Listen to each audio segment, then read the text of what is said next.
자, 저 들어왔습니다. 국성욱 강사입니다. 자, 좀 늦었어요. 제가 주말에 일이 있는 바람에 주말에 올리지 못했습니다. 자, 부지런히 한번 진도 맞춰볼 테니까 따라오시기 바랍니다. 자, 일단 2주차 강의, 즉 투자론 전반부까지가 굉장히 힘듭니다. 양은 많고 뭐가 나올지 딱히 어디로 튈지도 잘 모르고요. 그리고 내용도 깊은 내용이 많고, 자, 그러니까 여기까지만 잘 버티면 돼. 3주차부터는 분명히 쉽습니다.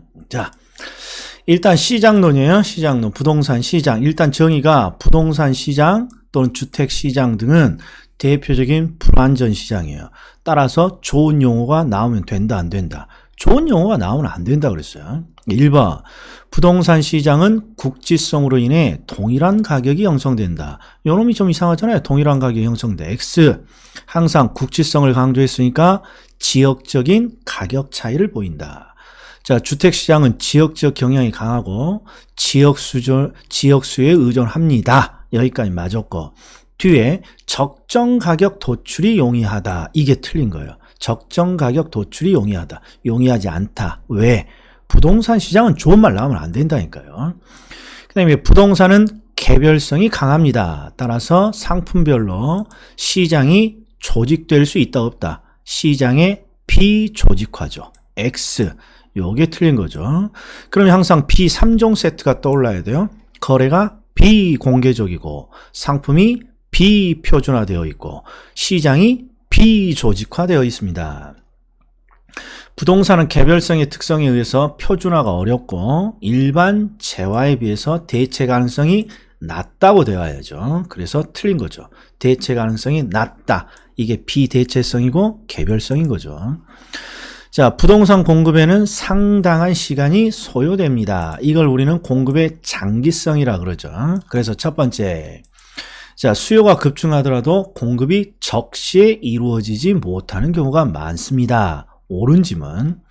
자, 일반적으로 부동산 공급에는 상당한 시간이 소요됩니다. 이게 공급의 장기성. 그래서 항상 공급이 오래 걸리니까 공급이 늘어나지 못하는 단기의 부작용이 발생하죠. 그러니까 장기가 아니라 단기적인 가격의 왜곡이 발생합니다. 단기가 돼야 되고. 7번, 부동산 시장에서는 수요와 공급의 불균형으로 인해, 자, 왜 불균형이 발생합니까? 공급이 오래 걸리니까. 그래서 항상 공급이 늘어나지 못하는 단기의 부작용이 있죠. 단기의 가격 왜곡 현상. 그러니까 7번은 맞은 거죠. 그러니까 단기의 가격 현상, 단기의 가격 현상이에요. 가격 왜곡 현상. 자, 그 다음에 8번, 부동산 시장은 거래 정보가 공개되지 않거나 불안전한 경우가 많기 때문에 부동산 정보를 획득하기 위해서는 많은 시간과 비용이 소요됩니다. 자주 나오는 문장이죠. 옳은 지문이죠. 옳은 지문. 물리적 주택시장, 물리적이라든지 주택의 포인트가 있으면 안 돼요. 그냥 부동산 시장이에요. 부동산 시장은 불안전 시장이니까 완전 경쟁을 전제로 하는 이론이나 모형을 적용하기가 쉽지 않다. 이렇게 나와야죠. 용이하다고 했으니까 X. 주택이란 이질성이 강한 제품이므로 용도적으로 동질화된 상품으로 분석해서는 안 된다. 자, 용도적으로 동질화된 상품으로 분석할 수도 있는 거죠. 그러니까 틀린 거예요. 근데 얘는 제대로 이해했다면 사례를 적어줘야죠. 자, 주택은 외형적으로 단독, 아파트택, 연립, 오피스텔 다양한 형태로 존재해요. 그러니까 외형적으로는 이질성이 강한 제품이에요. 그런데 용도적으로 하나의 주택이라는 상품, 용도적으로 하나의 주택이라는 상품으로 분석할 수도 있다. 이렇게 돼야죠. 그 다음에 주택의 수요와 소요는 같은 개념이냐 다른 개념이냐? 당연히 동일한 개념이 아니라 다른 개념이죠. 틀렸죠. 수요라는 건 경제학의 수요, 그걸 말해요. 즉 소비자들이 사고자 합니다. 사고자 하는 수량. 근데 소요는 정책에서 정부가 정책을 수립하기 위해서는 항상 주택 필요량이라는 걸 추산하는데 그 주택 필요량을 정책에서 주택 소요 또는 하우스 니즈 이렇게 부릅니다. 니즈, 주택 필요량. 그러니까 완전히 다른 개념이죠. 자, 불량주택과 같은 저가주택이 생산되는 것은 시장 실패에 기인하는 것으로 볼 수 있다. X예요. 자, 불량주택이 보이면 안 되고 저가주택. 사례를 이걸 들었죠. 다이소에 저가 제품이 존재하는 이유는 시장이 실패된 게 아니라 사람들이 그걸 원하고 시장이 그걸 받아들여졌죠. 즉 시장이 정상적으로 작동이 되니까 다이소와 같은 저가 제품이 존재하는 거예요. 그래서 저가 주택이 생산되는 것은 시장이 실패된 게 아니에요. 그러면 뭐 때문에 존재하니? 소득 수준의 차이 때문에 만들어지는 거죠.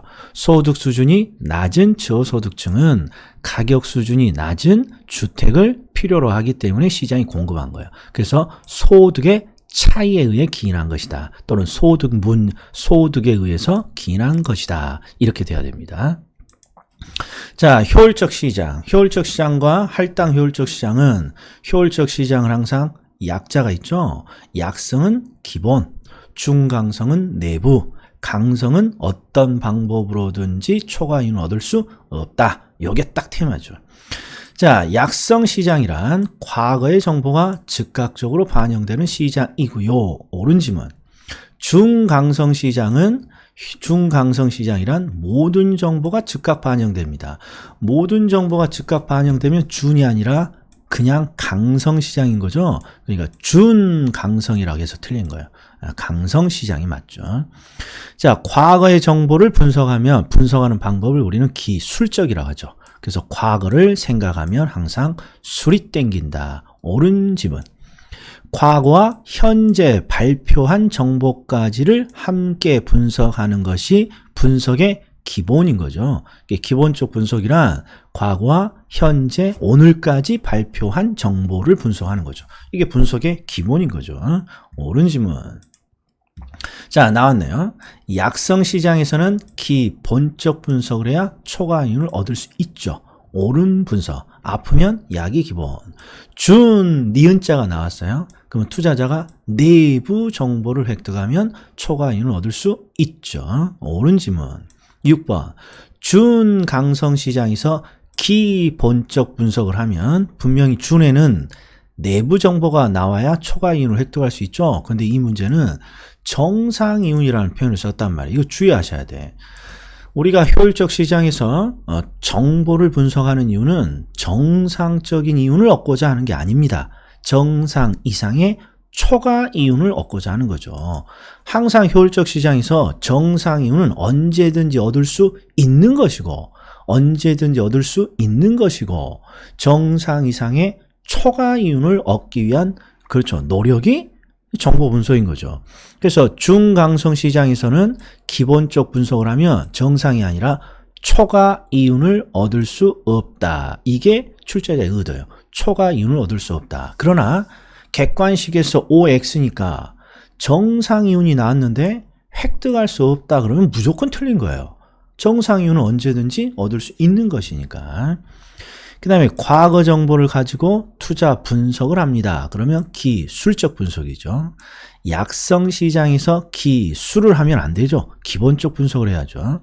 그래서 약성 시장에서 기술적 분석을 했다면 초과 이윤을 얻을 수 없다. 이렇게 돼야죠. 틀린 지문.